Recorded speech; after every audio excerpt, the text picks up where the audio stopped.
Sempre que Sora Mukujima adormece, ele se encontra neste estranho reino onírico composto apenas por fumaça e escombros. O mundo parece desprovido de qualquer forma de vida, ou pelo menos essa é a primeira impressão. Ele avista um homem misterioso e machão que parece a versão Walmart de Zeus, parado bem no meio deste mundo estranho. O cara fala diretamente com o nosso garoto, vomitando jargões sem sentido, afirmando que estará esperando por ele na borda do abismo. Antes que Sora consiga entender a besteira enigmática desse bastardo, ele acorda na cama, com o rosto brilhando de suor.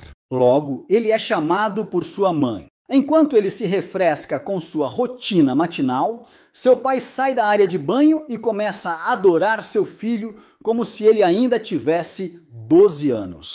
Antes de prosseguirmos, aqui está um pouco sobre a família de Sora. Já faz 3 anos desde que seu irmão se juntou à SDF e Sora planeja se juntar no futuro. Então será hora de dizer adeus a esta vida animada que ele tem. Seu pai Skanoid é um cara nada sério que adora brincar mais do que qualquer coisa, enquanto sua mãe é naturalmente uma mulher rigorosa, embora os ame igualmente. Sora não tem queixas sobre sua vida até agora, e ele poderia viver esta vida ociosa até o fim do mundo sem nenhum problema. Bem, como o narrador parece que falei cedo demais, porque o mundo está literalmente prestes a acabar com o aparecimento dessas torres enormes tão altas que estão rasgando os céus. A presença dessas torres parece muito familiar ao nosso garoto, como se estivessem conectadas aos seus sonhos. Essas torres aumentam gradualmente em número em todo o mundo, causando ainda mais caos.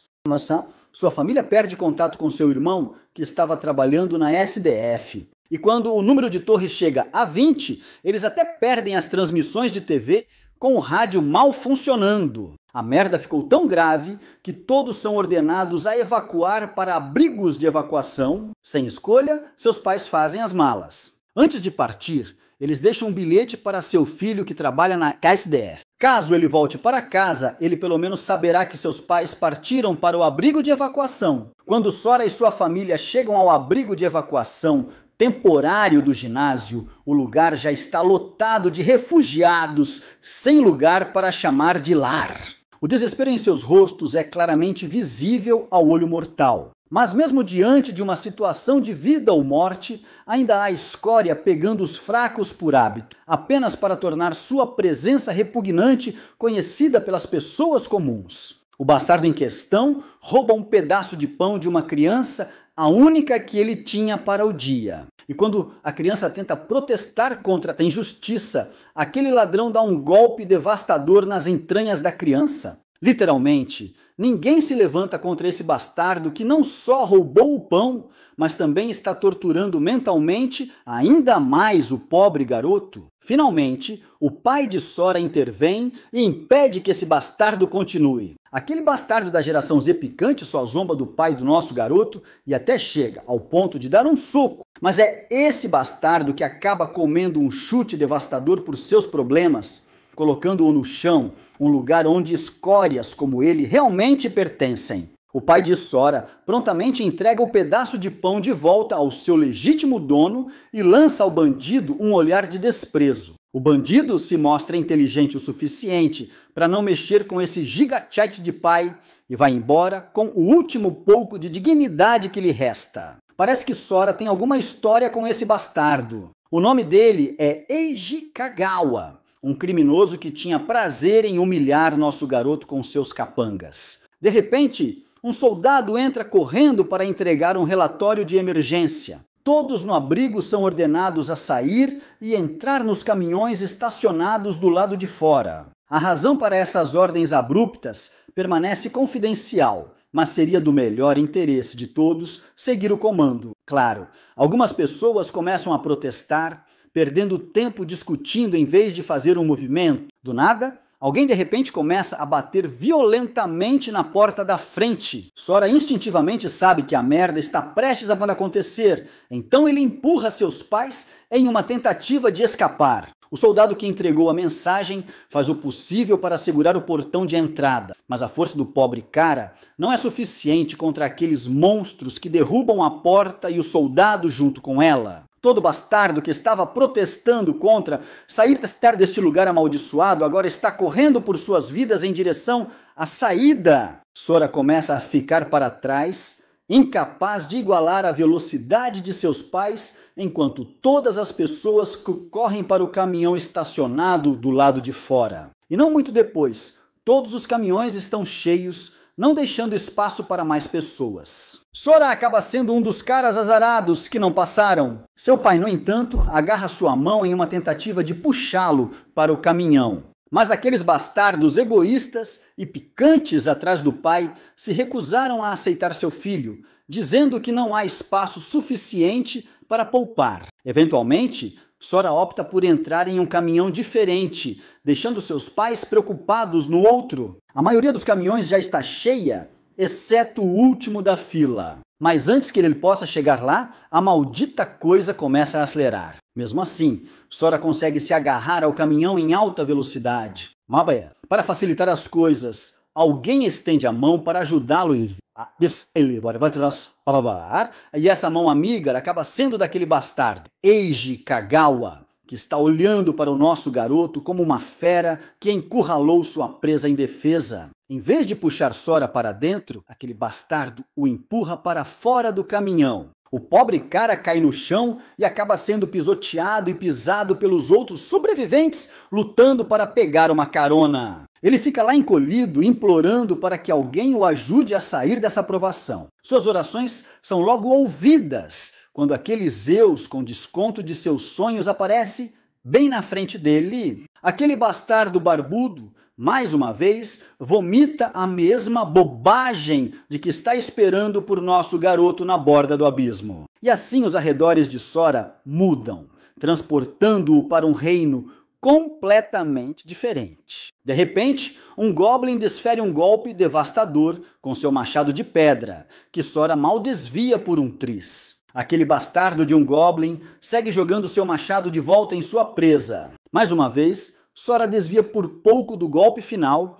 embora ela acabe com um corte feio da quase morte. Esta criatura maldita e repugnante é como um homem em uma missão, tentando continuamente pregar Sora sem o machado dele. A vida do humano já estava complicada o suficiente, e agora ele tem que lidar com essa merda. Aqui está um pequeno flashback. Primeiro foi aquela torre gigantesca que surgiu do nada, e depois aquela escória que o jogou do caminhão, e então aquele misterioso bastardo barbudo que não fez nada além de adicionar suspense extra com suas falas de merda. E agora este Goblin está determinado a dividir a cabeça de Sora em duas. Mas meu cara já teve o suficiente. Ele pega daquela pedra que estava de olho há um tempo e destrói aquele cara verde nojento. Sora de repente nota uma marca de letra gravada no peito do Goblin, provavelmente representando a patente da criatura. Então, alguma coisa parecida com um cristal começa a sair do peito do monstro, mirando diretamente no peito de Sora e entrando em seu corpo. Surpreendentemente, essa coisa não tinha a intenção de prejudicá-lo. Pelo contrário, o arranhão que ele recebeu no rosto do machado do Goblin começa a cicatrizar. Não só isso, mas ele também pode sentir essa força recém-descoberta percorrendo seu corpo. Ele não precisa pensar muito para descobrir que basicamente subiu de nível depois de vencer um estágio, assim como a mecânica dos videogames. Ele pega o machado do Goblin e decide explorar a área primeiro para evitar emboscadas desses bastardos sorrateiros. Um tempo se passa, mas Sora não encontra nada, mesmo depois de fazer uma volta completa. Não há literalmente nada. O lugar para onde ele foi transportado é apenas uma ilha flutuante com uma estrutura de construção quebrada e demolida. Há também essas escadas descendo. Como ele não tem outro caminho para percorrer, ele eventualmente começa a descer essas escadas mortais. Um passo em falso e ele vai cair rápido. Geralmente, um terreno como este é território de monstros e você reapareceria se caísse dele. Embora o humano não vai verificar essa teoria pulando literalmente. Ele pode encontrar seu game over de verdade.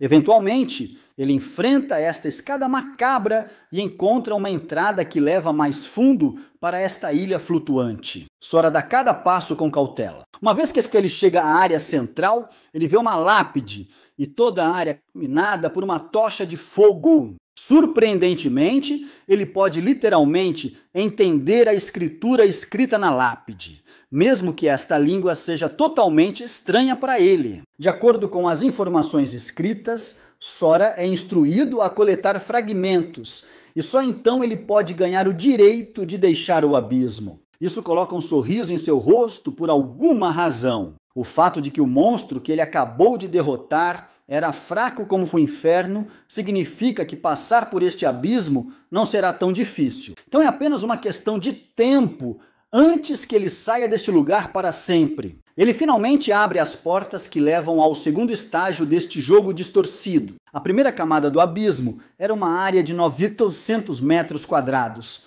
Então o número gravado no corpo daquele monstro era 1. Depois de derrotar a segunda camada, ele aprende que este lugar está localizado em 1.800 metros quadrados e um dos monstros tem um 2 gravado nele. Da mesma forma, a terceira camada tem o dobro do tamanho da camada anterior e apenas um monstro em cada 4 tem o número 4 marcado em seu corpo. O importante a notar aqui é que os fragmentos só podem ser adquiridos dos números de rolamento do monstro. A menos que você adquira o fragmento, não há como avançar para a próxima camada. Além disso, é óbvio que quanto mais você avança nas camadas, mais fortes os monstros se tornam. Já que o tamanho do terreno de cada camada multiplica a cada nível, achar a chave está ficando cada vez mais difícil.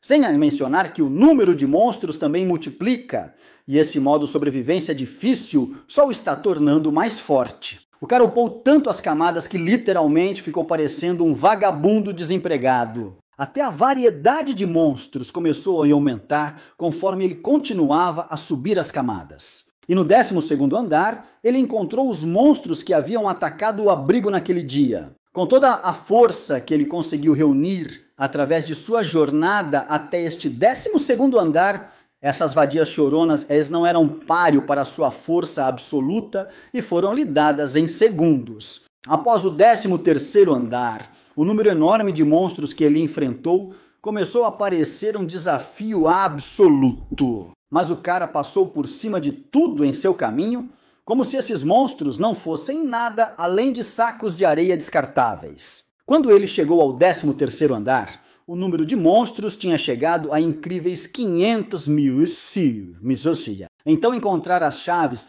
era como encontrar uma magulha em um palheiro. Alguns dos monstros portadores de chaves eram protegidos por grupos de monstros, enquanto outros se escondiam em pequenas cavernas. A coisa mais irritante em seus esforços foi a quantidade de tempo que ele levou para matar cada um deles. Mas não importa o que, o cara continuou avançando. Finalmente, ele alcançou a 42ª camada do abismo. O número de monstros era tão massivo que se fôssemos coletar todos os monstros de todos os Manhwa existentes, você ainda não conseguiria igualar a quantidade de monstros presentes aqui. Basicamente, existem mais de 2.600.000 de monstros, e cada monstro não é apenas um Zé qualquer. Essas criaturas são capazes de solar cidades inteiras sozinhos.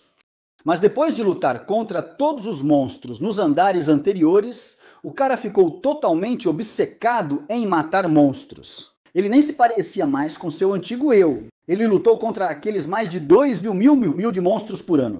Tantos anos que ele até perdeu a conta. Mas ele não teve escolha a não ser erradicar todos os 2.000 de monstros, porque é só então que ele pode encontrar o fragmento que está procurando. Finalmente, ele encontrou um monstro que era muito mais horrível e feroz do que aqueles regulares. Ver aquele chefão fez nosso garoto sorrir de orelha a orelha, parecendo que ele estava prestes a finalmente conseguir o fragmento pelo qual ele estava se matando. Aquele monstro pode ter parecido durão, mas Sora o destruiu em pedaços como se não fosse nada. O cara ficou tão poderoso que a sensação de poder perdeu o sentido. Embora a parte triste seja que o monstro não continha o fragmento, o que significa que ele ainda tinha um longo caminho a percorrer antes de encontrá-lo. Antes de prosseguirmos, vamos acompanhar o que tem acontecido até agora no mundo real. No século XXI,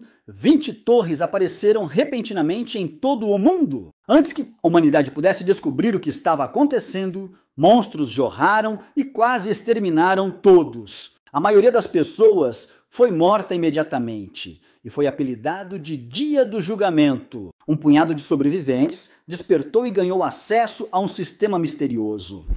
Aqueles que despertaram receberam poderes avassaladores. Este se tornou o catalisador para a restauração da humanidade, com os despertos formando grupos chamados guildas de caçadores. Agora vamos voltar para o nosso garoto, que está perseguindo o último monstro restante neste covil atual depois de massacrar incontáveis outros. De repente, correntes de mana começam a engolir o monstro, e ele começa a ascender ao céu, como se estivesse tentando escapar deste lugar. Uma voz desconhecida avisa nosso garoto para não deixar este monstro escapar, porque este monstro está sendo invocado por alguém que acabou de usar um pergaminho de transferência avançado para invocar um monstro, e este monstro foi selecionado. Este conselho faz nosso garoto perceber que este é o único bilhete dele para escapar deste lugar amaldiçoado. Então, antes que o monstro possa escapar, ele pula direto naquele encantamento para persegui-lo. Um monte de janelas de status de repente o cercam, cada uma piscando avisos sobre a invocação abissal não ser capaz de transferir mais de 2 seres vivos. Mas nosso cara está determinado a sair deste lugar e nada vai impedi-lo agora. Enquanto isso, do lado de fora de uma cidade na Terra, vemos uma donzela em perigo correndo por sua vida, com alguém a perseguindo por trás. O nome dela é Yu Sonozaki, uma desperta de nível 19. Ela parece uma maga desperta a julgar por sua aparência. Enquanto ela corre pelo terreno acidentado, cheio de mato, seu pé fica preso em algumas raízes, fazendo-a tropeçar. Parece que ela está oficialmente ferrada com aqueles bandidos a perseguindo finalmente, alcançando-a. Eles exigem que ela entregue o pergaminho de transferência avançado, especialmente porque uma novata de nível 19 não tem o direito de possuir um pergaminho de nível 60, que seu corpo frágil nem sequer consegue aguentar. Ou ela entrega, ou o grandão não hesitará em matá-la na hora. Este grandão é Shoji Shido, um espadachim de nível 35, e a mulher ao lado dele é Aika, uma druida de nível 34. Esta senhora Aika diz a seus amigos para não matarem sua presa. Sonozaki também os lembra que 2 caçadores se envolverem em combate é estritamente proibido, mas esses bastardos não parecem se importar com as regras. Shosei Toshida, um bárbaro de nível 38, está pronto para fazer suas próprias regras se ela não entregar o pergaminho. Gorkasenita, se ela cumprir, eles podem deixá-la viver por misericórdia. É quando a senhora virar a mesa ameaçando-os com o pergaminho. Se eles não recuarem, ela não hesitará em usá-lo. Aika, que era contra a ideia de matá-la, muda de ideia e instrui Shoji a subjugá-la a todo custo. O bárbaro entra no modo berserk total, balançando sua lâmina como o louco que ele é. Mas a mulher desaparece pouco antes que aquela espada gigante possa dividi-la em 2, salvando-a de ser destruída. Yokuri finalmente usa aquele pergaminho de invocação forçada para o horror desses bastardos. Veja, invocação forçada pode trazer à tona um monstro avançado que não pode ser controlado. Basicamente, esta senhora ela acabou de ativar uma bomba suicida com suas próprias mãos. Enquanto ela vai morrer, ela está levando esses idiotas com ela. Os bastardos rapidamente correm em direção a ela, esperando intervir no último momento, mas já é tarde demais. Um raio desce do céu e invoca o monstro. Bem, este monstro parece familiar. É o mesmo que nosso garoto tem perseguido. Já que é apenas um lobo mutante de nível 3, os caras começam a rir pra caralho, porque este monstro Zous não é o tipo de destruição que eles estavam esperando. Mas parece que esses cabeças de merda estão prestes a ter a maior lição de suas vidas. O monstro que eles estavam zombando é instantaneamente obliterado pelo nosso garoto, fazendo com que todos percam a merda de terror. Eles confundem este Gigachad com um monstro humanoide, sedento de sangue. Até a senhora do pergaminho não tem ideia do que diabos ela acabou de invocar. Enquanto isso, nosso cara está absolutamente radiante por estar livre. A excitação toma conta e ele é o único rindo como um maníaco, enquanto todo mundo está se cagando nas calças. A intensidade de sua risada é tão massiva que os bandidos não conseguem nem se mover. Sua presença parece um tsunami prestes a devorá-los. Ele então literalmente se move em direção a Aika e com aquela cara maníaca, ele pede a ela para confirmar se eles estão na Terra. A mulher hesitante diz que sim, o que envia uma onda de dopamina direto para seu cérebro. Os dois cabeças de músculo na festa ainda não entendem e avançam em direção à sua própria destruição para provar o quão poderosa esta festa realmente é. Mas suas armas simplesmente se quebram em pedaços assim que atingem sua pele forte. Neste ponto, aqueles cabeças de músculo percebem que eles realmente se foderam. Para eles, ele é apenas um monstro literal. Enquanto isso, nosso garoto, que tem lutado contra monstros a vida toda, começa a ter alucinações. Seu cérebro registra este cabeça de músculo como um monstro orc, e instintivamente ele pede ao monstro para mostrar se há um monstro numerado contendo o fragmento que ele está procurando. Claro, o pobre bastardo não tem ideia do que diabos este maníaco está falando. De repente, Sora sai de suas alucinações e solta o cara. O bastardo está tão aterrorizado na presença do nosso garoto que ele literalmente mija nas calças. É bem humilhante para o chefe da matilha estar mijando na frente de seu grupo. Sora dá aos cabeças de músculo a chance de vazarem, se eles valorizam suas vidas. Previsivelmente, todas as vadias choronas elas fogem em direções opostas para salvarem suas vidas patéticas. A única pessoa deixada para trás é a invocadora desta besta. Ela observa as cicatrizes horríveis e fica curiosa sobre quem essa pessoa realmente é. Por um momento, ela se pergunta se ele é um demônio invocado através do pergaminho de transferência. Sora então volta sua atenção para ela, perguntando quantos anos se passaram desde que as torres apareceram. Ela surpreendentemente responde que foram apenas 5 anos. Ele então faz a ela um monte de perguntas e ela começa a enumerar todos os detalhes de tudo o que aconteceu aqui até agora. Veja, o sistema despertou nos humanos e o mundo exterior mudou muito nesses 5 anos. Ela estava presa no abismo. A cidade S acabou de sofrer sua 7ª grande invasão pelos demônios e ela mal conseguiu escapar. A menção da cidade S traz algumas memórias para Sora, já que era sua cidade natal. Ele então a interroga sobre a cidade Imai, e ela revela que a cidade já está em ruínas. Embora ela espere que os caçadores que foram lá possam tirar a cidade de seus tempos mais sombrios, ele então pede a ela direções para chegar à cidade S de sua localização atual. Ela aponta em uma certa direção e Sora instantaneamente desaparece, deixando-a para trilhar seu próprio caminho.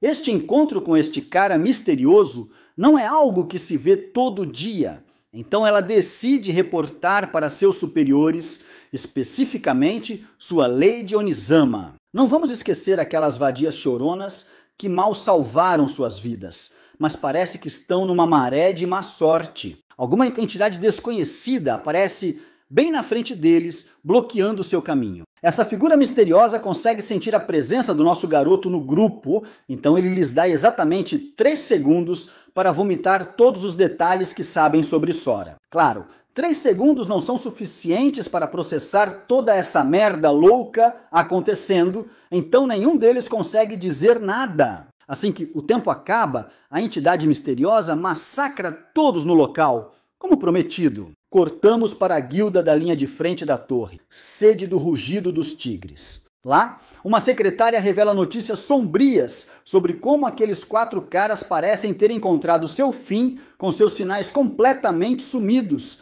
significando que eles não têm ideia de onde o Zunozaki foi com o pergaminho de transferência. O chefe, claro, não gosta de ouvir notícias que não se alinham com suas ambições. Ele está irritado que todos aqueles gorilas bombados não conseguiram subjugar uma mulher novata.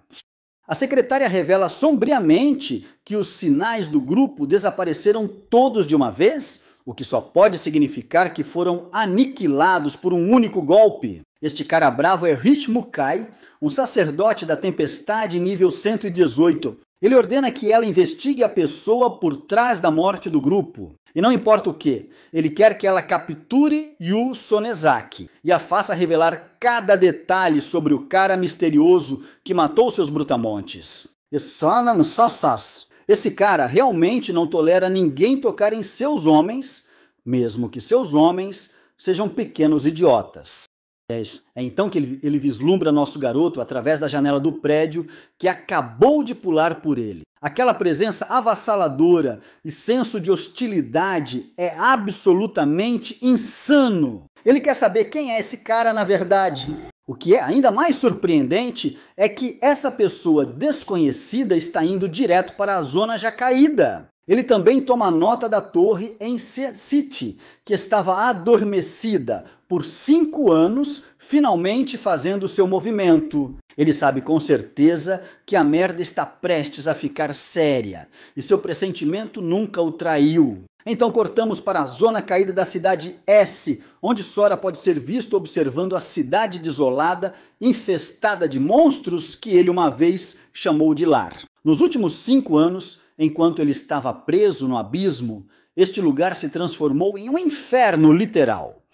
Aqueles 5 anos excruciantes o transformaram de um nanico fraco no cara mais forte que alguém pode se tornar. Seus sentidos estão entorpecidos e seu senso de tempo está totalmente perdido, o que o fez se tornar uma besta ele mesmo. Mas a única coisa que manteve um pouco de sanidade foi sua família. Os monstros que ele antes temia agora são apenas peixes pequenos para ele. Ele está louco para encontrar seus pais e o único irmão que ele tem. Ampliando o estado da cidade S, este era antes um lugar que fervilhava de vida, mas está atualmente reduzido a uma terra destruída graças à fúria destrutiva dos monstros. Nem mesmo um único prédio mantém sua aparência original, enquanto Sora expressa sua confusão de que não há monstros matando pessoas. É como se as pessoas tivessem evacuado totalmente este local para sempre.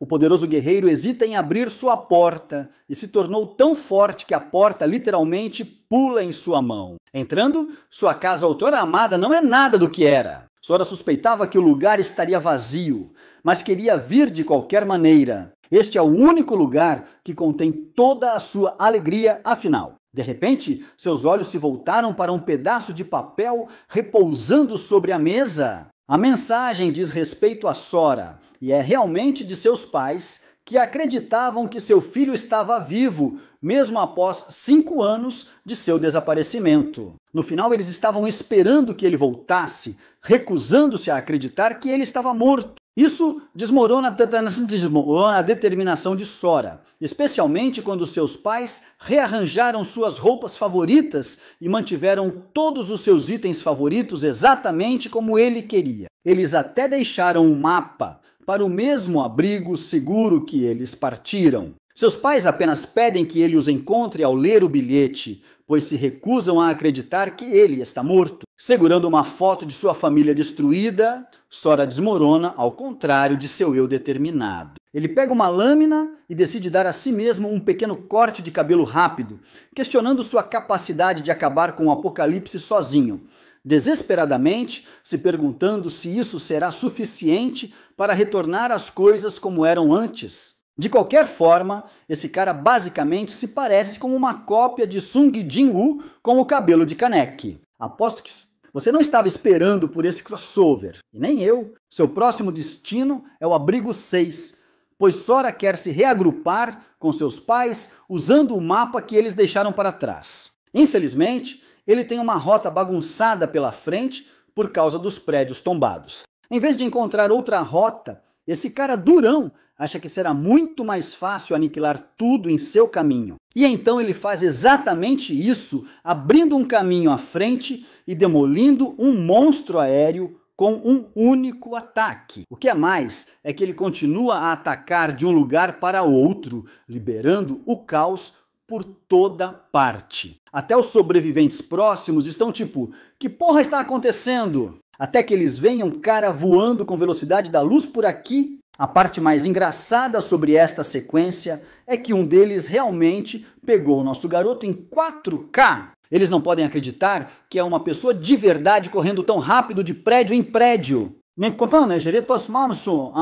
Enquanto ele está fazendo isso por baixo, uma garota está sendo assediada por um bando de escória. Esses caras nunca viram uma mulher em sua existência humilde. Então a simples visão de uma os deixa loucos. A propósito, esse cara parece o mesmo cara que jogou o nosso garoto para fora do caminhão há 5 anos. O cara literalmente se aproxima dela com um comentário repugnante e começa a olhar sua figura. Mas Sora entra com um olhar assassino, chamando-os de um bando de lixo. Este homem literalmente fez um desvio de encontrar seus pais apenas para chutar a bunda deles. É assim que você sabe que eles estão prestes a serem cozidos. De qualquer forma, eles tentam usar a técnica da maldição, do pulo de Jujutsu Kaisen.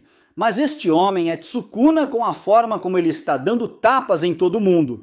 E eu quero dizer isso literalmente. Sora desvia do ataque de outro cara e o joelha na cara. E o que está me surpreendendo mais é como a cabeça desse cara não explodiu. Mano, provavelmente está usando 1% de seu poder aqui. De qualquer forma, o líder da escória tenta abusar do...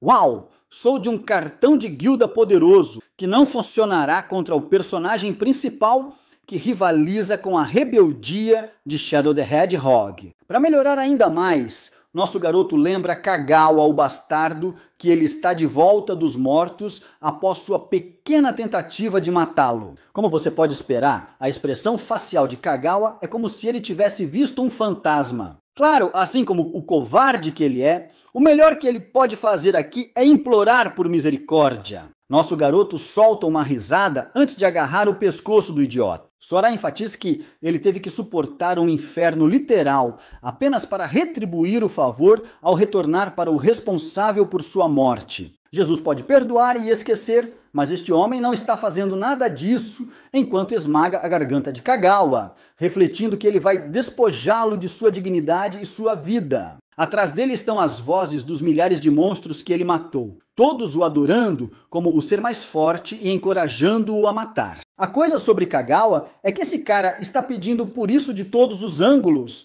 Ele não apenas traiu ou intimidou Sora uma vez? Não, foi um estilo de vida agonizante constante que Sora teve que viver. As humilhações de eração e a sensação de impotência ainda estão frescas em suas memórias. Então, agora que ele está sufocando a vida deste cara, Sora acredita que é hora de retribuir tudo de volta com alguns juros adicionais, é claro. Kagawa costumava falar sobre como a experiência de intimidar alguém tão fraco quanto Sora era agradável para ele. Mas de repente, uma parte da humanidade surge na superfície do guerreiro enquanto ele solta na escória, forçando Kagawa a valorizar cada respiração. Não foi realmente uma mudança de coração, mas sim uma decisão de não se tornar alguém que ele mais despreza, porque então eles não seriam diferentes. Ao mesmo tempo, recordando o que Kagawa tentou fazer com a mulher, Sora é da opinião de que esse incômodo só continuará a prejudicar os outros na paisagem apocalíptica. Então ele diz ao pequeno valentão que ele não vai matar Kagawa, mas ao mesmo tempo seria tolice deixar o cara ser libertado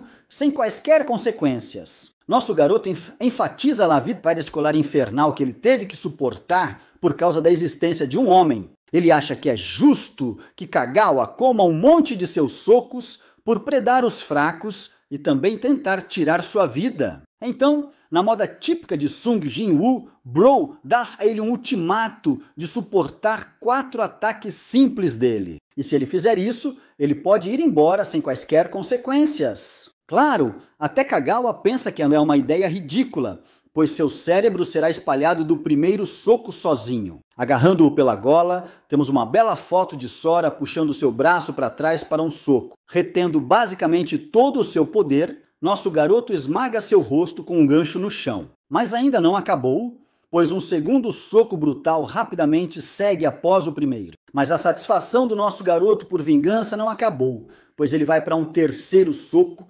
basicamente passeando com seu cachorrinho vítima aqui. Enquanto Sora está como um deus diante do estado lamentável de Kagawa, ele implora para ser morto, já com a quantidade de dor que ele já sofreu. Sora responde com um chute na sua maldita cara, jogando-o no chão e fazendo uma bagunça dele. O resultado final desta batalha é brutal para Kagawa. Não só ele quebrou todos os seus membros, mas ele também perdeu completamente sua visão. Quanto aos seus lacaios, Sora ordena estritamente que eles deem atendimento médico imediato a Kagawa e nunca mais apareçam diante dele. Dizendo essas palavras, ele salta para longe, tendo cuidado de seu pequeno desvio. É hora de ele se concentrar em chegar ao seu destino principal no abrigo. A cena corta para a zona de amortecimento da cidade S, onde um monte de soldados estão lamentando não terem sido designados para o dever de parede. Por quê? Porque o posto atual deles, de lutar contra monstros, é muito mais assustador e arriscado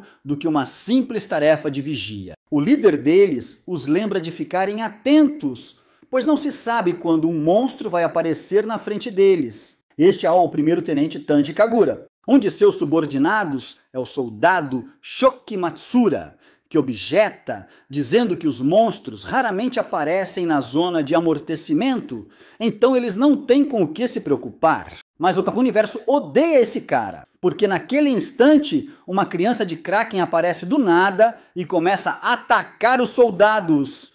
Tanji recomenda que eles mantenham sua formação e disparem fogo ofensivo pesado, mas a carapaça endurecida da criatura é espessa demais para que alguma de suas armas cause qualquer dano significativo. A criatura também é ao nível 45, então não é como se eles tivessem muitas opções aqui. Revindando com seu próprio ataque, o monstro se prepara para matá-los. Com medo, o tenente recomenda que seus soldados se espalhem para evitar o ataque, mas o monstro é tão chocantemente rápido que fatia imediatamente um dos soldados ao meio, fazendo com que outro seja provocado e descarregue balas. Enquanto eles estão ocupados atirando no monstro, um deles carrega uma caixa e corre em direção à criatura, esperando diminuir um pouco a distância com a distração. Chegando perto do olho de formato estranho do monstro, os soldados ficam pasmos quando a criança de Kraken simplesmente para de atacá-los. A criatura parece atordoada, uma reação espelhada também pelos soldados. O tenente suspeita que ela esteja com medo de uma ameaça iminente muito mais terrível. E assim, a criança de Kraken reage de maneiras incomuns, protegendo-se e se afastando para a surpresa dos soldados. Mas usando isso como uma oportunidade para explorar o resultado, eles liberam a caixa cheia de explosivos perto do rosto da criatura, resultando em uma explosão gigantesca com o corpo do monstro em chamas. Neste ponto, os soldados estão rezando para aquele que esteja morto. Mas quando a poeira abaixa, o monstro parece estar ileso de quaisquer ferimentos notáveis. Com sua única chance terminando em um fracasso patético, os soldados basicamente aceitam seu fim. De repente, Sora faz seu pouso forçado do nada, esmagando o rosto do monstro, assim como Bulma esmagou os sentimentos de Yamcha em Dragon Ball Z. O Senju, o tenente, junta duas coisas e percebe que é esse humano aterrorizante que assustou a criatura em primeiro lugar. Eles não podem acreditar em seus olhos. Este cara já acabou de aniquilar um monstro com um único ataque. Mesmo Ranks S, com esse tipo de poder, eram poucos e distantes em seu mundo. Além disso, eles nunca nem viram o rosto de Sora antes. O tenente quer descobrir mais sobre ele, então ele tenta ativar sua habilidade de avaliação ou inspeção. Mas para seu choque, o sistema diz para ele calar a boca porque nem consegue buscar as informações de Sora. A reação de simplesmente tentar inspecionar suas informações resulta no tenente ficando tonto a ponto de seus subordinados se preocuparem. Enquanto isso, Sora não tem ideia do que está acontecendo e simplesmente faz uma pergunta a um deles, perguntando a distância restante para o Shelter 6. Ele descobre que são, na verdade, 50 quilômetros adiante, mas para chegar lá é preciso atravessar a área de pesadelo da região X. Mal, é a primeira vez que Sora ouve falar de tal nome, então ele aprende que é a área responsável por conter os monstros que estão se concentrando em um lugar. Muitos caçadores estão lutando ativamente naquela zona atualmente. Nosso garoto também percebe que ao matar monstros em seu mundo, os caçadores são capazes de receber várias recompensas coletadas de seu cadáver. Não é diferente da ideia de um jogo. Apenas para avaliar o sistema de escalonamento de poder atual, ele perguntou ao soldado quão poderoso o monstro criança de Kraken seria de acordo com o ranking. O soldado diz a ele que era um oponente de nível 45, então não é uma coisa fácil de vencer. Mas Sora está um pouco decepcionado, desanimado que um nível tão baixo seja capaz de lhes causar tantos problemas. Então, ele se pergunta sobre o número de monstros que são semelhantes a esse nível na área X. O soldado responde desesperadamente, revelando que o número é superior a 100, porque se estivessem na casa dos milhares, a humanidade estaria acabada agora. Sora ouviu tudo o que queria saber, então é a deixa para ele ir agora. Reunindo sua coragem para um último pedido, o soldado quer que ele vá para a área X imediatamente. Eles precisam de toda a ajuda que puderem, e um caçador tão poderoso quanto ele poderia ajudar a prevenir muitas atrocidades. Claro, não é como se nosso garoto pudesse evitar a área X de qualquer maneira, porque o caminho mais curto para o Shelter 6 já a cobre. Então, ele concorda com o pedido e expressa que também aniquilará quaisquer monstros que tiverem o infeliz encontro de entrar em seu caminho. Mudando a perspectiva para o acampamento militar traseiro da linha de frente, podemos ver que o tenente está finalmente acordado após a batalha. E não, este não é outro clichê de "Uau, ele ficou inconsciente por 3 dias". Como sempre, este cara ficou desacordado por apenas 10 minutos e, felizmente, eles conseguiram pegar as poções de recuperação do monstro também. Quanto ao cara que salvou o grupo deles, o tenente descobre que Sora foi para o norte, fazendo com que ele aceitasse a situação no início, até perceber a loucura do que ele acabou de ouvir. Seu subordinado explica que o homem misterioso pretendia visitar o Shelter 6, o que significa que ele terá que passar pela área X para chegar ao seu destino desejado. Mas a parte chocante é como Sora nem pareceu se importar. Ele simplesmente avançou sem medo ou hesitação, porque Bro é construído de forma diferente. De qualquer forma, o tenente acha esta situação de extrema urgência e ordena que ele entre em contato com o centro de comando. Em sua mente, o tenente internaliza como se passaram apenas 10 minutos, então talvez não seja tão ruim. A mensagem para o centro de comando é rapidamente encaminhada, mas seu subordinado simplesmente não entende por que eles estão informando-os tão rapidamente. A isso, o tenente explica que esta operação tem uma natureza diferente da anterior. Diz respeito a informações classificadas, por isso é natural que eles não saibam. A questão sobre a área X é que ela realmente não é a região onde eles deveriam conter os monstros. Em vez disso, é uma zona de bombardeio pura. A cena faz a transição para o centro de comando central, onde um dos operadores relata que recebeu uma chamada de emergência. O comandante central, Renji Kumagaya, aceita a chamada e assim o operador os coloca na linha. A chamada é da área do tenente Kujura, que tem um relatório urgente a fazer, informando-os sobre um caçador misterioso que está indo para a zona de bombardeio sem saber. O relatório não é recebido de forma amável, pois o comandante central simplesmente coloca a culpa nos ombros do tenente por seu erro. Mas Kagura esclarece que ele fez uma transmissão de emergência para informar o caçador misterioso. Ele tem motivos para acreditar que este caçador é extremamente poderoso, então eles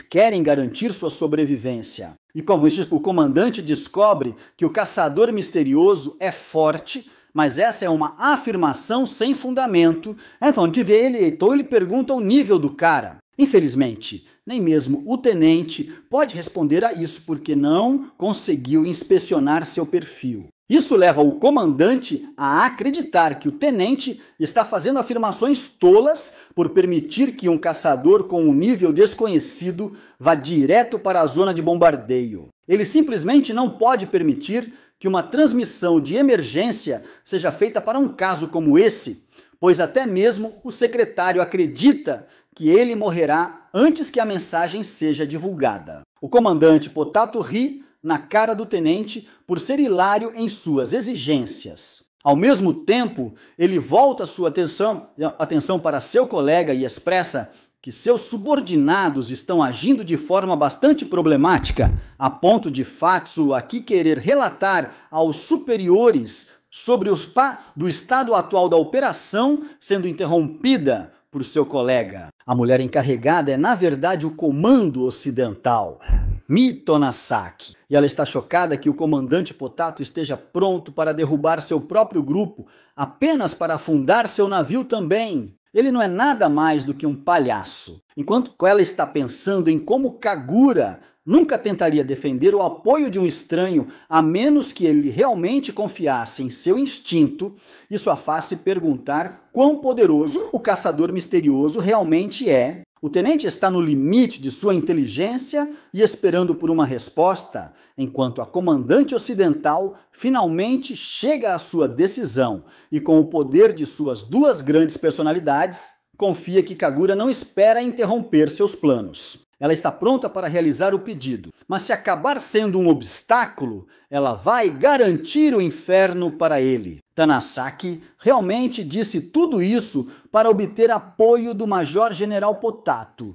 que está irritado, mas em última análise exige uma razão para seguir em frente. Kajura imediatamente traz à tona o fato de que este caçador misterioso foi capaz de matar um monstro de nível 45 com um tiro. Esta revelação é um choque sério para Tanasaki, que suspeita que o caçador misterioso possa ser um rank S secreto do exército. Ao mesmo tempo, o comandante Potato acha inacreditável, pois todos os ranks S estão ocupados no momento. 10. Então, eles investigam sobre o nível do cara e por que Kagura não conseguiu usar sua habilidade de inspeção para saber sobre isso. O tenente explica que tentou fazer isso, mas para choque de todos, ele simplesmente não conseguiu acessar os dados. E logo após usar a habilidade, foi ele quem sofreu a desvantagem de perder a consciência logo depois. Mas isso só aponta para uma coisa para Kumagaya,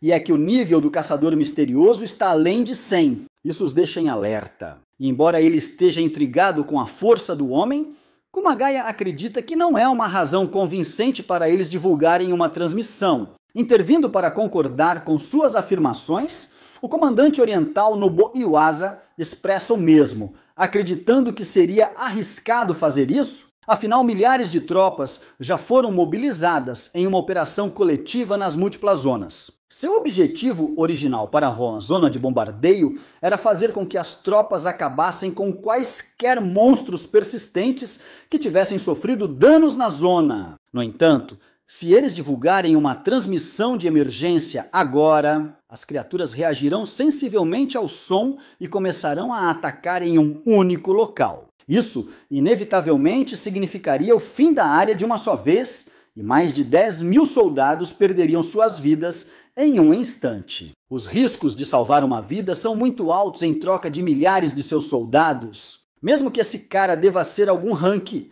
S poderoso, suas palavras deixam o tenente em um fim desesperador, esperando que Tonoseki intervenha. Mas depois de um tempo de contemplação, ela abre a boca e rejeita totalmente o pedido do tenente, acreditando que é imprudente operar dessa maneira. A decisão é tomada de forma definitiva e a chamada é encerrada imediatamente, aumentando o desespero do tenente ao segurar o dispositivo com raiva. Ele tentou fazer o máximo possível, mas infelizmente as coisas não saíram do seu jeito. Mas de repente, seu subordinado vê as chaves em sua fivela e rapidamente as pega. Antes mesmo que Kagura consiga expressar seu choque, o homem é visto saindo para embarcar em seu veículo. Faltam 6 minutos para o bombardeio acontecer, então ele acha que é tempo suficiente para fazer algo sobre a situação. Mesmo após as ordens de Kagura, Shoki Matsura continua a se rebelar e rouba o veículo militar para operar autonomamente. Isso poderia seriamente acabar com grandes consequências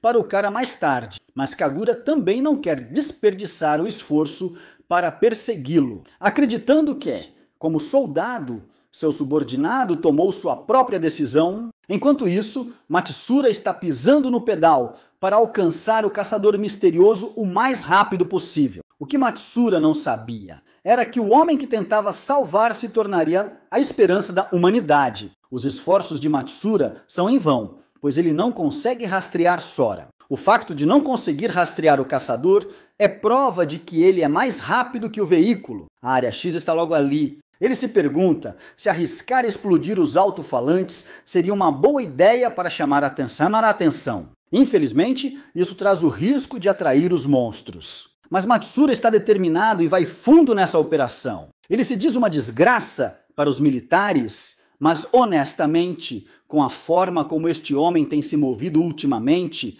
ele é um verdadeiro soldado. Segurando o microfone com hesitação, ele finalmente lança um alerta em grande escala para informar o caçador sobre a zona de bombardeio e pede evacuação imediata. Atualmente, Sora está ocupado aniquilando monstros e chega a ouvir o aviso, percebendo que deve ser por isso que não viu nenhum caçador. Os monstros são lixo comparativamente, mas sobreviver a uma bomba nuclear não será fácil. Então, ele escolhe ficar seguro e percebe que simplesmente não pode deixar o soldado morrer. Afinal, Matsura arriscou a própria vida para lhe dar uma mensagem. Infelizmente, os monstros já estão mirando no pobre coitado no carro por causa do som, então ele pisa fundo para sair de ré.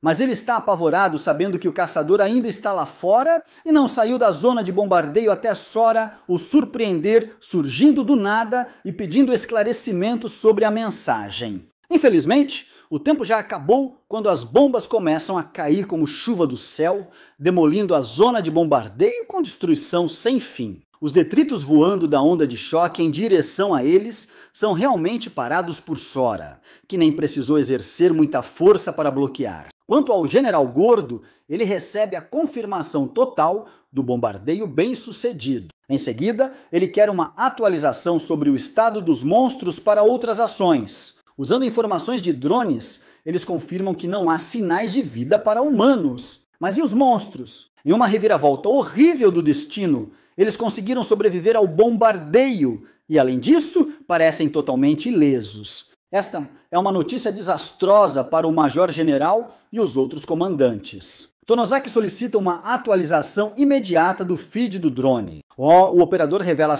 as filmagens e eles ficam surpresos ao descobrir que as criaturas realmente conseguiram criar um escudo defensivo para se protegerem contra as explosões. O que é mais é o aparecimento de um homem de cabelos prateados, aparecendo como uma cópia carbono de Sora. A filmagem é interrompida quando os monstros acabam destruindo o drone. O primo de Godzilla aqui interrompeu completamente a comunicação deles, fazendo com que Tanazaki questionasse o que diabos aconteceu. Ela chega a um súbito esclarecimento. Os monstros estavam cientes de que estavam sendo monitorados pelos drones, o que significa que eles também sabem o que está por vir. Yuasa, o comandante oriental, pede uma evacuação imediata dos soldados da área da guarnição. É imperativo que eles se retirem todos de uma vez para manter as paredes. Mas para seu horror, a operadora continua seu relatório afirmando que o alvo do monstro não são realmente as paredes, mas algo mais. Tonosaki exige saber o que até que a operadora revele que seu alvo é a área B22, o mesmo local onde o misterioso caçador desapareceu. Sentindo urgência, Tonosaki emite uma ordem imediata para que seus drones sejam enviados para o mesmo local para saber o que aconteceu com os monstros. A cena corta para a perspectiva de Matsura, que não consegue acreditar que o bombardeio terminou com ele ainda inteiro. Sim, como um ritual obrigatório deste canal, o One Piece é real. Ele se assistia. Ele está apenas feliz por estar vivo, enquanto Sora o lembra que ele está comemorando cedo demais porque os monstros ainda estão vivos. Provavelmente vindo para atacá-los. De repente, Sora salva a vida de Matsura quando um drone cai em sua direção. Até o recruta fica chocado com a forma como chegou aqui e se pergunta se os monstros são responsáveis por atacar um drone, o que é inédito. Sora está imperturbável e avista uma horda de monstros vindo em sua direção. Matsura, por outro lado, está perdendo a cabeça porque eles estão lutando contra criaturas acima do nível 50.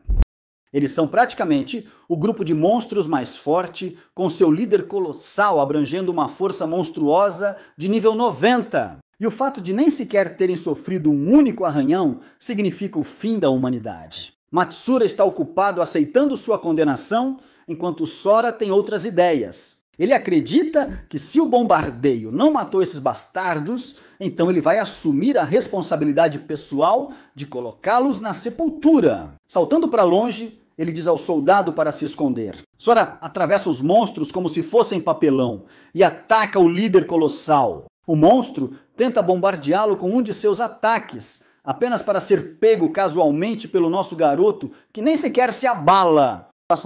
Gente, em seguida se chama. Ele avança mirando no rosto do monstro e preparando um soco carregado estrondoso. O ataque conecta e literalmente arranca a cabeça do gigante com um único golpe. Mas para o choque de Sora, ele se depara com a mesma figura encapuzada que foi revista nas filmagens do drone. A parte chocante é que Sora nem sequer conseguia sentir a presença desse cara misterioso. Agora, ele parece basicamente idêntico à sua versão de cabelo comprido para mim. A figura encapuzada parece ter algum tipo de habilidade de transformação de monstro. E, meu Deus, a forma como ele ressuscitou o gigante e ambos estão nos encarando traiçoeiramente é um painel de arrepiar os ossos. De qualquer forma, ele chama Sora de sede do abismo e exige que ele retome o que é seu. Mas o nosso garoto não tem absolutamente nenhuma ideia do que esse cara está falando. A figura encapuzada simplesmente sorri para ele e expressa que ele deve pagar o crime de roubar o poder de outra pessoa com sua própria vida. Então, um monte de lanças erguem-se do chão, mas elas claramente não são fortes o suficiente para perfurar a pele de Sora. Ele acha que isso vai ser muito fácil, se este for o nível de força que ele está enfrentando.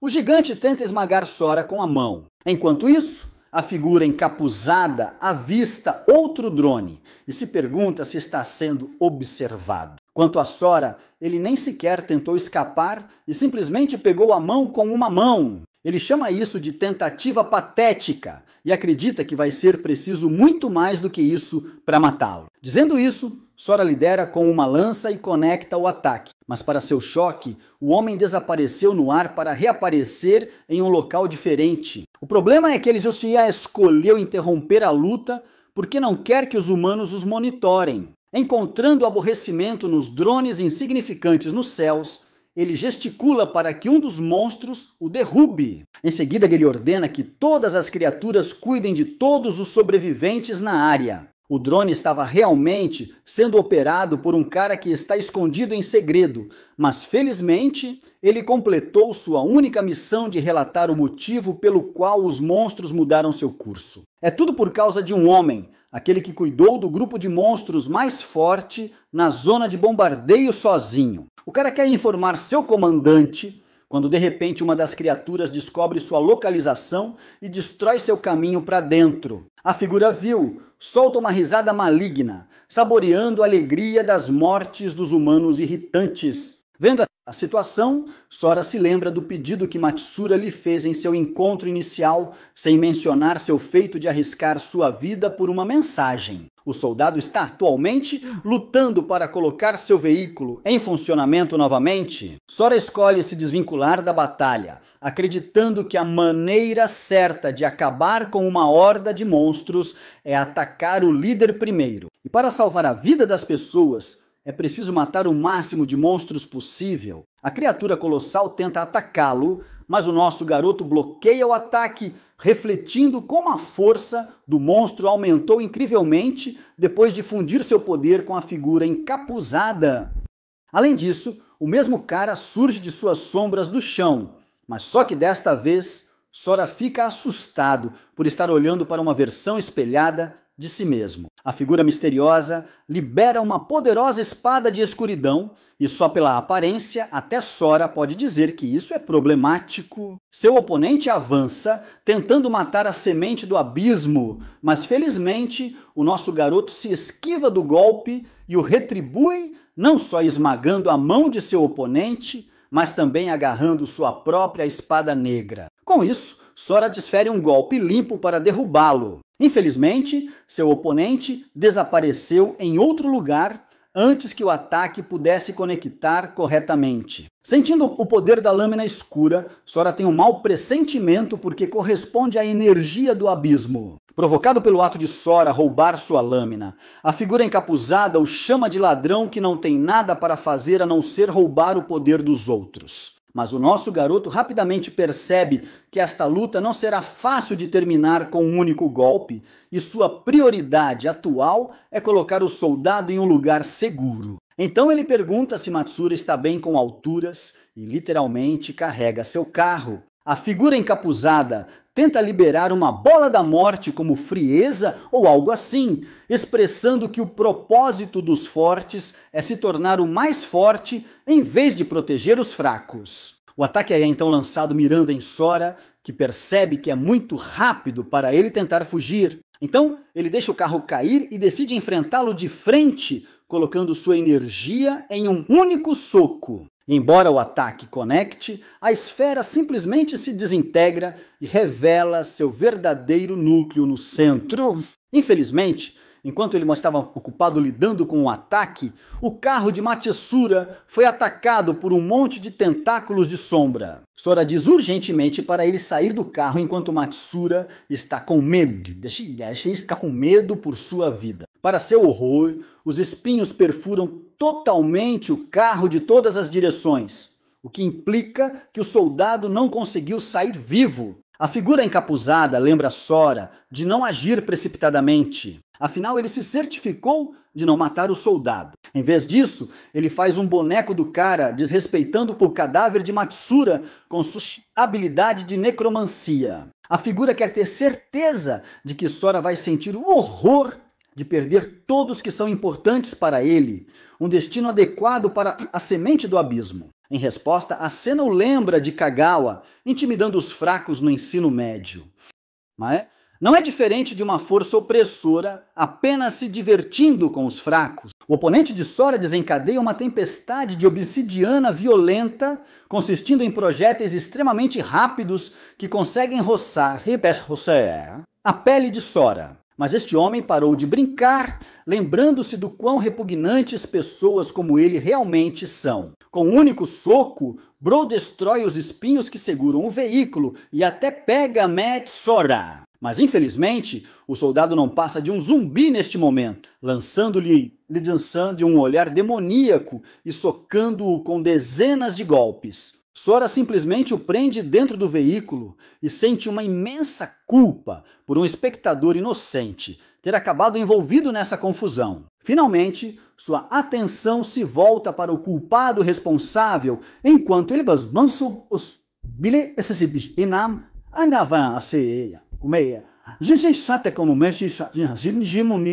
toca poderoso. Mas assim como da última vez, seus ataques não estão acertando a estranha habilidade de composição de seu oponente. Arrastando outra espada escura para fora da escuridão, ele repreende Sora por ser incapaz de aproveitar o verdadeiro poder do abismo. Mas no meio de seu festival de lenga-lenga, Bro leva um soco na maldita cara e é lançado para longe. Ele ainda acha que a diferença entre seus níveis de poder é muito grande. Para proteger seu mestre, o monstro colossal entra na frente. Mas o que é surpreendente sobre a figura encapuzada é como Sora conseguiu conectar o ataque. E não só isso, ele está prestes a acabar com ele novamente com outro golpe. Só de ver os movimentos monstruosos de Sora, seu oponente percebe que a semente do abismo realmente desbloqueou seu verdadeiro poder. Sora desaparece e surge de seu ponto cego para acabar com o cara, mas felizmente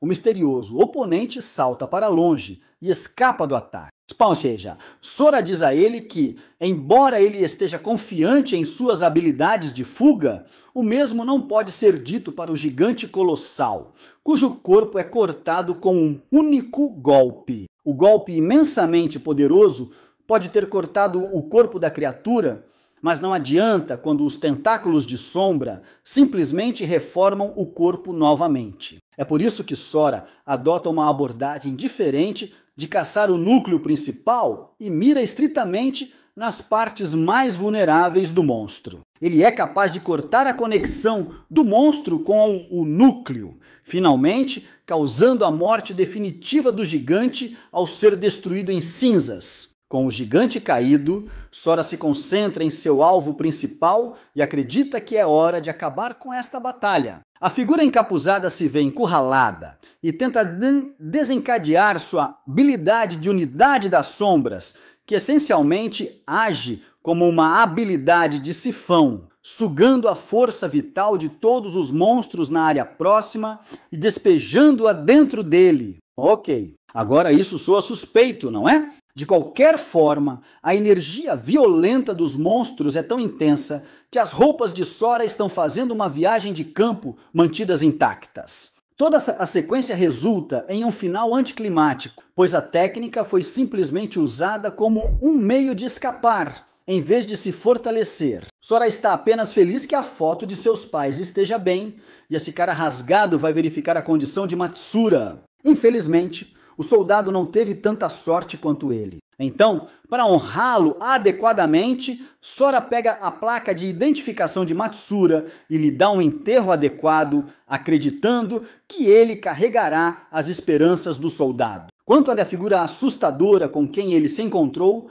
há muitas coisas incomodando Sora, e ele tem que estar pronto a qualquer momento para enfrentar um oponente que usa o poder das sombras. Além disso, ele partiu com uma nota emocionante de que ele vai se certificar de matar todos que Sora ama em sua vida. Isso significa que, não importa o que aconteça, nosso garoto tem que chegar ao abrigo o mais rápido possível. Então, usando sua super velocidade, ele explode para chegar ao seu destino. Algum tempo se passa e, eventualmente, a comandante ocidental e seus homens acabam chegando para investigar o local adequadamente. Eles estão procurando por pistas ou sobreviventes, mas, para seu choque, toda a frota de monstros já se foi há muito tempo. A comandante ocidental confirma este fato ao ver os cadáveres dos monstros gigantes e os insta a fazer um relatório imediato. Ela também reflete que está claro que uma batalha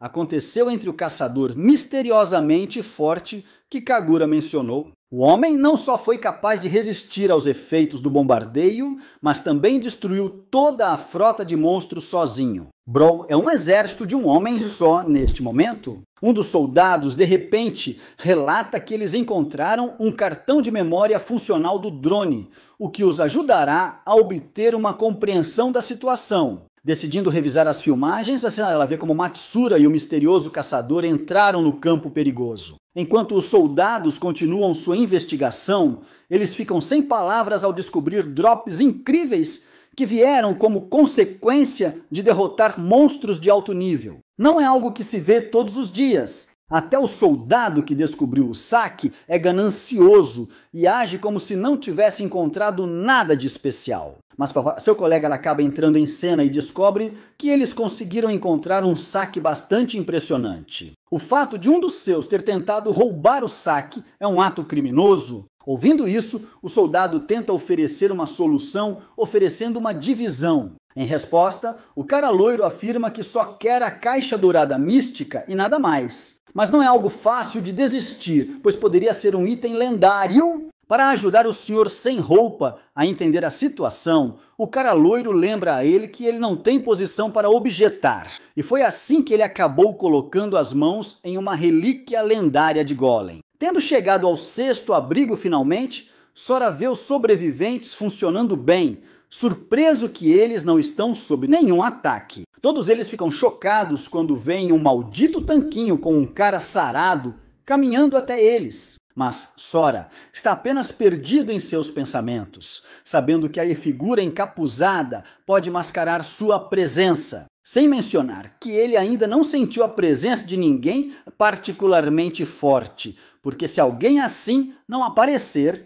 este lugar sofrerá grandes perdas em caso de invasão ou ataque. De repente, um cara o confronta do nada usando um band-aid. Não estava esperando que o filho de Gojo de Jujutsu Kaisen e Raiden de Mortal Kombat viessem aqui, mas aqui estamos. O cego avalia que Sora deve ter vindo de fora, expressando seu alívio ao receber a confirmação de Sora. Ele garante ao nosso garoto que não há nada para se preocupar, pois ele está aqui apenas para comprar informações por um preço. Tudo o ponto que ele se importa é que Sora responda a um monte de perguntas dele. À primeira vista, nosso garoto está confuso que o dinheiro ainda esteja vendo seu uso. Ele concorda em cumprir, mas para o homem, antes que ele faça qualquer pergunta. Sora quer saber por que um monge está aqui se dirigindo a ele por padrões reais. O que significa que este cara é provavelmente um falso ou um cosplayer de algum tipo, o que acaba sendo verdade, pois é nada mais do que um hobby para este cara.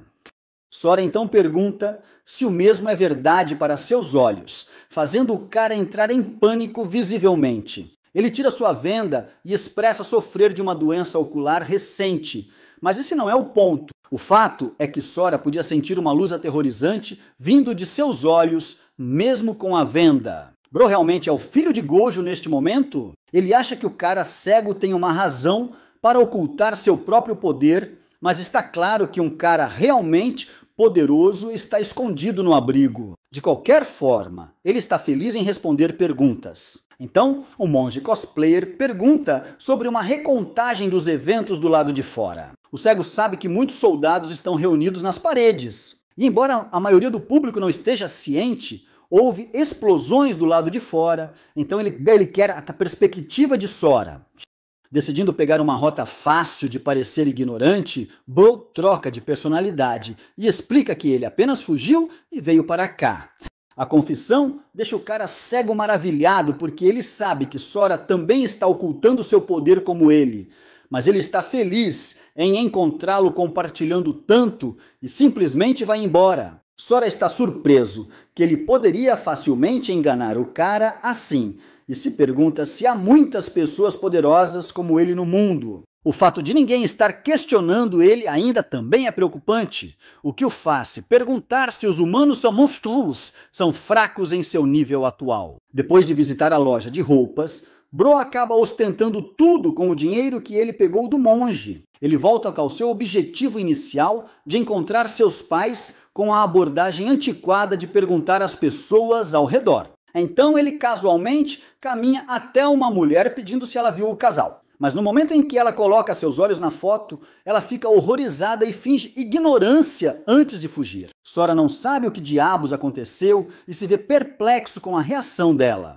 É quase como se todos nesta área estivessem em guarda, então ele decide perguntar a um cara aleatório em seguida. Mas com a forma como Sora está olhando para ele de cima, o cara está intimidado e lembra a ele que estes não são os velhos tempos, então eles devem resolver seus negócios com suas palavras. Sora simplesmente coloca a foto da família na cara dele e pergunta sobre o grupo familiar. Novamente, o homem fica horrorizado ao ver as pessoas na foto e pergunta seu relacionamento com eles. Sora revela que ele é realmente o filho deles, o que é claramente ridículo por causa da diferença na aparência. Até o ponto, o cara começa a carregar seus punhos porque ele acha que está sendo enganado. De repente, um caminhão sai do nada e literalmente tenta atropelar nosso garoto aqui. Mas Sora permanece impassível e o para sem nem mesmo olhar para trás. Ele não se importa com o caminhão e volta a fazer algumas perguntas ao cara. Vendo nosso garoto casualmente parar algo carregando em direção a ele sem pestanejar, o cara com tira no nariz, aqui troca de personalidade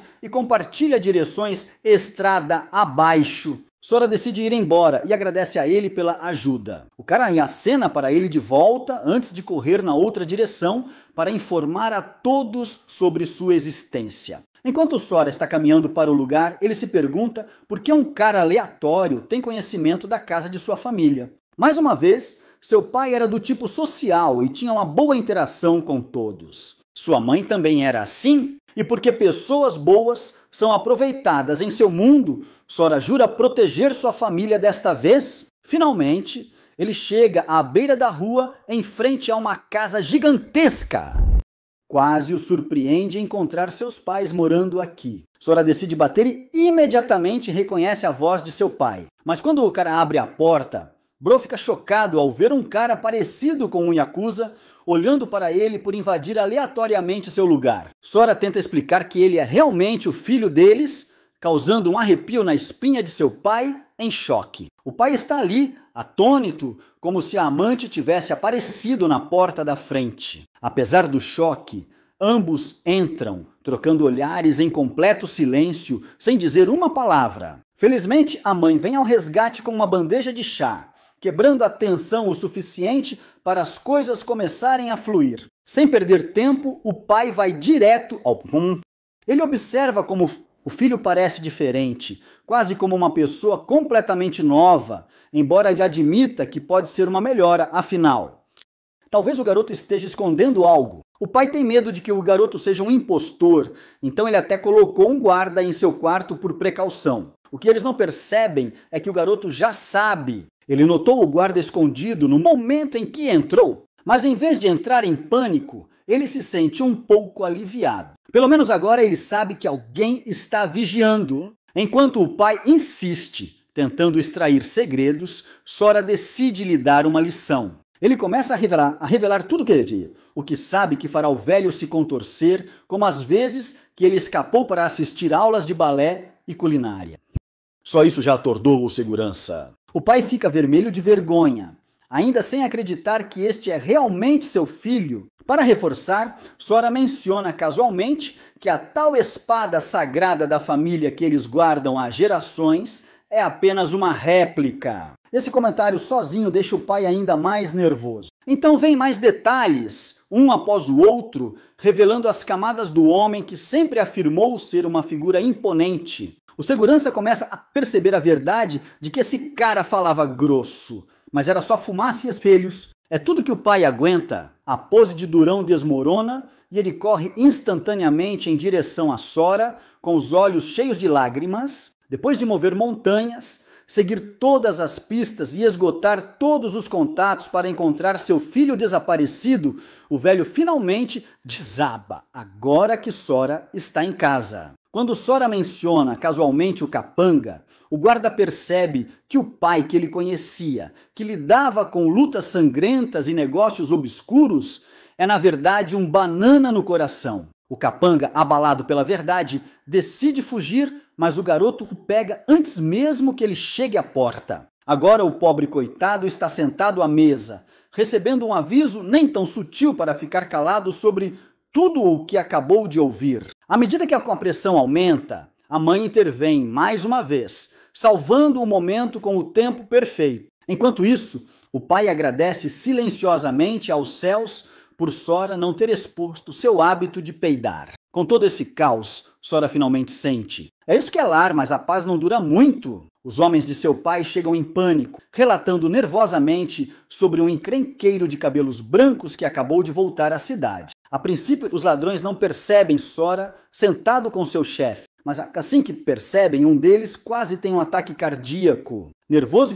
e gaguejando, ele começa a avisá-lo de que eles estão em grupo e ele não deve tentar nada. Mas antes que ele possa terminar de tagarelar, Sora, em um flash, agarra seus joelhos, quase fazendo-o se mijar ali mesmo. Para acalmar as coisas, o pai intervém e revela que o garoto é seu filho perdido há muito tempo, desaparecido há 5 anos.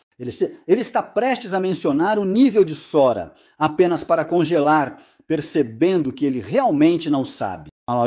Como meu pai, que não tem ideia de em que aula estou, nosso garoto intervém e revela casualmente que não tem um sistema. Isso atordoa os ladrões. Todos sabem que não importa o quanto alguém treine sem um sistema, não pode passar do nível 10. Eles começam a pensar que ele deve ser fraco, mas então a confusão se instala. Esse mesmo cara acabou de bloquear um caminhão, algo que um nível 10 nem deveria sonhar em fazer. Percebendo a dúvida deles, Sora se oferece para deixá-los verificar suas informações diretamente usando o sistema deles. O ladrão começa a tagarelar, explicando como funcionam os níveis de monstro e como a habilidade de inspecionar não está disponível para caçadores de baixo nível. Felizmente, seu pai tem a habilidade, então ele passa por cima para testá-la ele mesmo. Eles se reúnem ao redor da mesa com o garoto calmamente parado ao lado de sua mãe, que orgulhosamente afirma que acredita totalmente em sua força. Mas quando o pai usa a habilidade, o sistema retorna um resultado desconhecido. Todos estão atordoados. Pode significar que Sora não tem sistema ou que ele é poderoso demais para a varredura. A primeira teoria é rapidamente descartada, pois seu nome ainda aparece. No entanto, sobreviver 5 anos sozinho em condições que nenhum iniciante poderia suportar praticamente diz tudo. Este momento faz o pai perceber que sua percepção simplesmente não consegue compreender o nível que seu filho alcançou. Enquanto a sala permanece congelada em choque,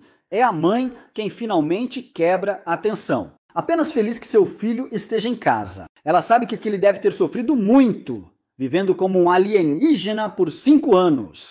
No momento em que ela coloca a mão no rosto de Sora, as memórias voltam correndo, o tormento, a dor, tudo. E assim as lágrimas começam a cair. Toda a atmosfera fica pesada, emocional. Querendo dar-lhes espaço, o pai rapidamente escolta seus homens para fora da sala. Assim que as coisas se acalmam, nosso garoto gentilmente pergunta à sua mãe sobre Riku, seu irmão mais velho. Felizmente, ela garante que Riku está bem, ainda servindo no exército. Ela até se oferece para marcar uma ligação, mas explica que ele está lutando na linha de frente. Ouvindo isso, ele admite que sente falta de seu irmão e pergunta curiosamente se sua mãe também tem um status elevado. Ela acena com a cabeça, revelando que é uma curandeira conhecida como clériga, com poderes fortes o suficiente para dar profecias. Sora, intrigado, pergunta se ela pode verificá-lo, mas ela o rejeita. Ainda assim, ela compartilha que seus poderes de clériga uma vez lhe deram uma profecia de que ele retornaria um dia. Não muito depois, um vice-chefe forte aparece, ladeado por homens de preto, prontos para negócios. O pai de Sora cumprimenta o homem de braços abertos, referindo-se a ele como Jiro, o vice-presidente de sua guilda unida. Mas ele rapidamente percebe a cara comprida de Jiro e pergunta o que ele encontrou. De acordo com o vice-chefe, a guilda Rugido do Tigre tem laços com o exército. Ele explica que um coletor do exército, uma verdadeira obra de arte, começou a implicar durante as inspeções das carcaças de monstros que as guildas entregavam. Ele deu a eles metade dos pontos, enquanto relatava crédito total a seus superiores. Uma verificação mais aprofundada mostra que todas as discrepâncias remontam ao rugido do tigre. Ouvindo isso, o pai de Sora sabe que algo maior está acontecendo, mas também sabe que eles não podem simplesmente ficar sentados e deixar isso afetar o futuro de sua cidade. Ele diz ao vice-capitão para descansar, então convoca sua espada e decide visitar o Rugido do Tigre pessoalmente para lembrá-los de que as guildas unidas não são fracas. Enquanto isso, Sora ouve tudo do seu quarto. Sua força aumentou sua audição e agora ele percebe o valentão que matou. E seus homens também estavam conectados ao Rugido do Tigre, mas a decisão de seu pai de enfrentá-los pessoalmente o deixa inquieto. Enquanto se preparam para partir, Sora pede para se juntar. Seu pai o apresenta ao vice-capitão, que imediatamente pergunta o nível de Sora. Quando seu pai admite que ele não tem um sistema, o vice-capitão fica preocupado. Sem um sistema, Sora não duraria mais de 3 dias lá fora. Ele seria um peso morto. Respeitosamente, ele sugere que Sora fique em casa e descanse. Seus pais concordam. No entanto, Sora percebe que ainda parece uma pessoa normal para todos os outros. Se um monstro forte aparecer, ele terá que esconder seus poderes enquanto protege seus pais. Então, por enquanto, ele concorda em ficar para trás. O grupo sai com fogo nos olhos, claramente não deixando de lado seu rancor contra a guilda Rugido do Tigre. Vendo Sora um pouco para baixo, sua mãe gentilmente o tranquiliza. Ela diz que é tudo para sua segurança e que ela sempre vê visões onde seu pai volta para casa em segurança. Sora, sabendo da conexão da guilda com os militares, suspeita que as coisas só vão piorar. Ele pergunta à sua mãe sobre o rugido do tigre e seus rancores. Ela explica que seu pai começou sua guilda para cooperar com os militares e ela cresceu rapidamente graças à sua equipe de profissionais determinados. A guilda lidava com saques, limpeza de monstros e ajudava a manter a paz por 4 anos. Mas as coisas mudaram alguns meses atrás, quando o rugido do tigre se mudou e montou acampamento perto de seu abrigo. Foi quando o conflito começou. O exército se apoia no rugido do tigre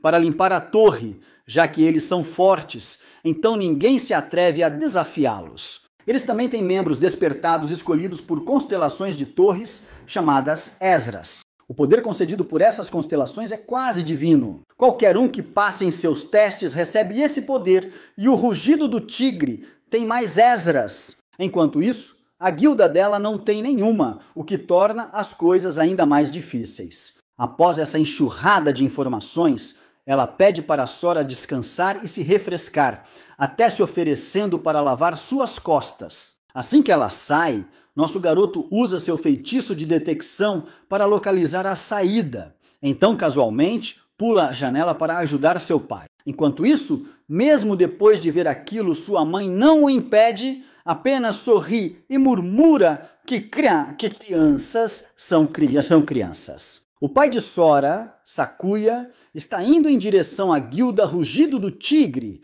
com seus próprios membros da guilda. Enquanto isso, observando de cima, Sora percebe que tudo ao redor do centro está completamente escuro, o que estranhamente o ajuda a localizar o lugar mais facilmente. Mas então a tontura o atinge. É estranho, considerando que desde que o fragmento do abismo o fortaleceu, ele nem sequer pegou um resfriado. De repente, uma voz misteriosa retorna, dizendo a ele que não há escapatória. Ele olha ao redor, confuso. Ele não consegue sentir aquele cara de antes por perto, o que significa que o homem estava no refúgio 6. Outro ataque de tontura o atinge. A voz repete, dizendo que já marcou sua alma. Quando Sora soca onde vê a cabeça do homem, acaba sendo apenas outra ilusão. Enquanto a voz ecoa, feixes de luz repentinamente brilham em direção ao telhado, alertando Sora de que ele foi notado. Ele percebe que seus gritos altos o denunciaram e foge. Depois de pousar em outro telhado,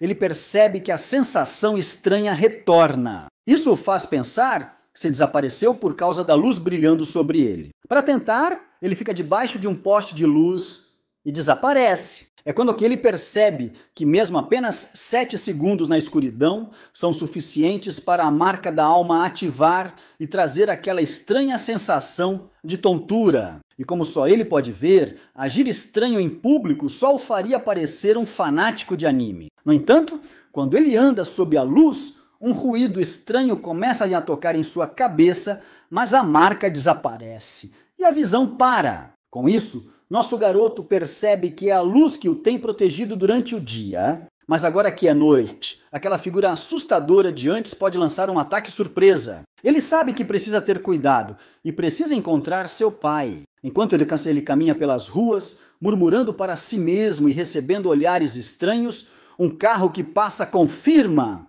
Ele realmente parece um lunático. Nosso garoto também se lembra que seu pai pode estar em perigo. A Guilda Unida parece inútil para os militares, e enfrentar o rugido do tigre pode trazer sérios problemas. Pensando nisso, Sora fica determinado a proteger seus pais a qualquer custo. Perdido em pensamento, ele chega ao lugar onde dizem que o grupo de seu pai está. Sua mente volta às palavras de seu pai sobre resolver as coisas sem violência, e ele se pergunta se ele realmente vai seguir isso, mas seus pensamentos são interrompidos. Ele vê os companheiros de equipe de seu pai em frente ao prédio, chamando seu pai para desembainhar sua espada. Sem hesitação, o homem a balança com força brutal, gritando um nome, Tsutida, para dar um passo à frente e enfrentá-lo. O balanço não é apenas um desafio. Ele corta todo o prédio, deixando Sora em choque completo. Vendo isso, nosso garoto caminha até um dos guardas,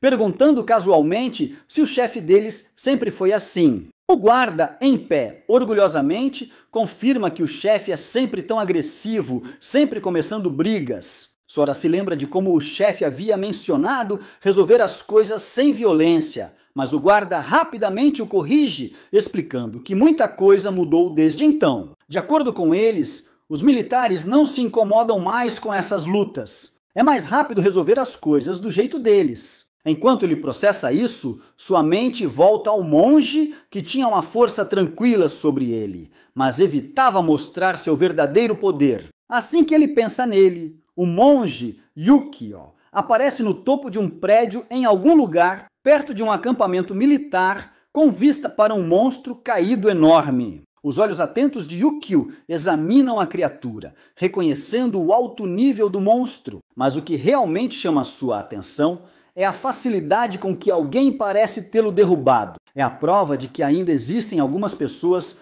verdadeiramente poderosas no mundo. De volta às ruas, o silêncio é quebrado por um estrondo alto. Tsuchida sai furioso, irritado com Tsukuya por causar tal barulho. O pai de Sora o cumprimenta com palavras duras, mas Tsuchida, claramente não incomodado, o desafia abertamente. Se ele quer que ele vá embora, ele o desafia a matá-lo. Ouvindo o desafio, ele é instantaneamente provocado, sacando sua espada com um movimento rápido. Enquanto isso, o grandão está rangendo os dentes de medo, desesperadamente, rezando para que alguém intervenha. Ele sabe que Sakuya foi levado longe demais. Enquanto a conversa fiada continua, o pai de Sora dá um passo à frente, lançando um ataque com um golpe rápido. Mas antes que seu ataque possa acertar, ele é interceptado por um escudo de constelação brilhante. É tudo uma armadilha, no entanto. A tensão aumenta quando Osamu dos militares entra em cena, chocando os membros da Guilda Unida.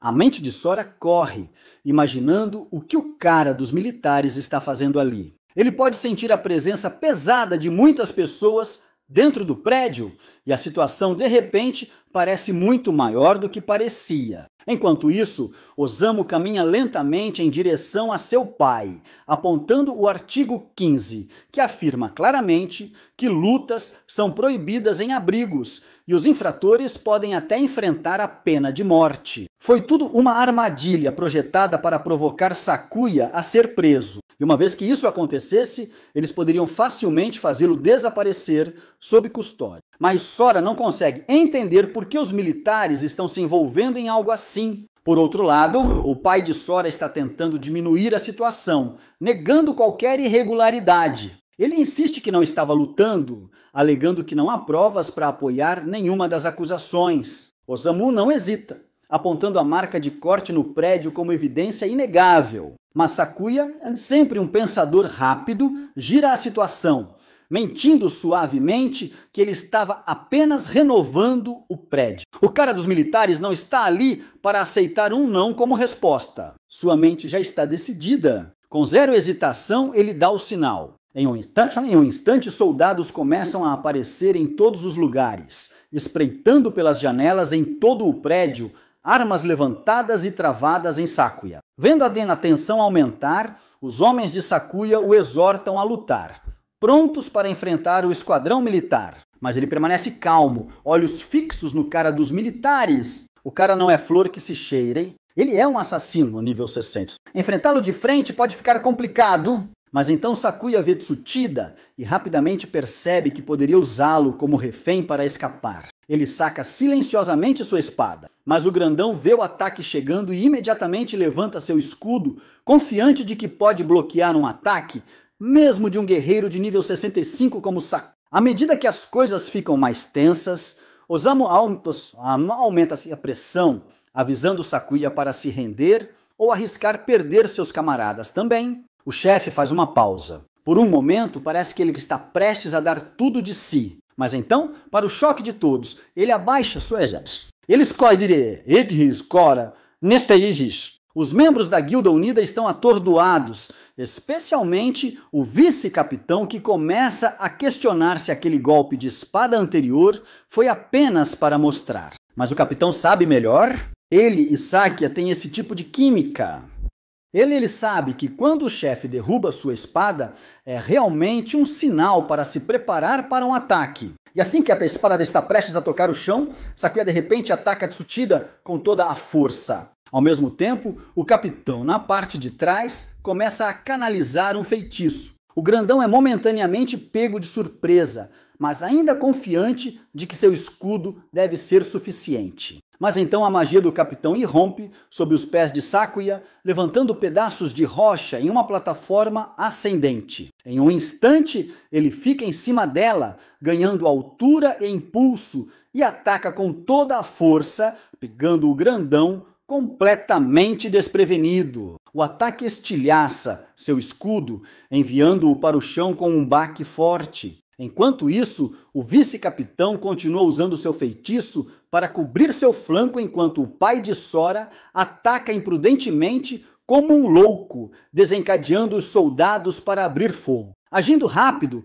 o vice-capitão levanta um feitiço de barreira, uma parede de terra, a tempo de isolar Tsuchida e o pai de Sora da chuva de balas. No entanto, quando o chefe está prestes a agarrar Tsuchida e recuar, ele de repente congela. Osamu aparece bem na frente dele e arrebata Tsuchida em um instante. Acontece que o assassino havia marcado magia persistente no escudo quebrado e estava se escondendo nas sombras da parede com sua habilidade de furtividade. Pega o chefe completamente de surpresa. Sem o refém, o pai de Sora parece perdido, chocando a todos. Até os soldados congelam, chamando Osamu em confusão, mas ele não entende até se virar e ver o que todos estão olhando. É Sora. Ele está atrás deles, energia escura irradiando dele em ondas pesadas. Osamu percebe imediatamente que quem quer que seja não é um aliado. Sem hesitar,